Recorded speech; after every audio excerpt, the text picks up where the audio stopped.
ആയില്ല. ആ സുഹൃത്തുക്കളെ, കൂർക്ക നന്നാക്കുന്നത് എങ്ങനെയാണെന്നുള്ള ടെക്നിക്ക് കാണിച്ചു തരാവേ. എന്തായാലും കൂർക്ക നമുക്ക് ഇങ്ങനെയുള്ള സഞ്ചിയിലാണ് കിട്ടണേ. ആ സഞ്ചിയിൽ കിട്ടുന്ന കൂർക്ക അലക്ക് കല്ലുമ്പോൾ കൊണ്ടുപോയിട്ട് 2 അടി അടിച്ചാൽ മതിയാവും. അലക്കല്ലൊക്കെ ഒന്ന് കഴുകണം കേട്ടോ. എന്നിട്ട് ഇതിങ്ങനെ തിരുമ്മിയാൽ മതി.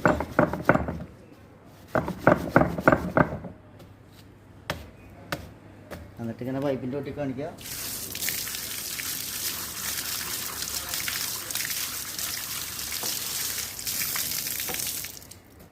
ഒന്നുകൂടി അടിക്കുക.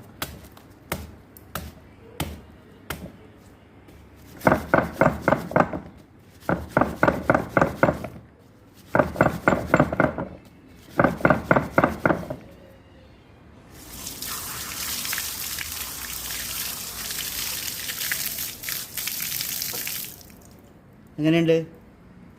ഓക്കെ, ട്രൈ ചെയ്യട്ടോ. Thank U.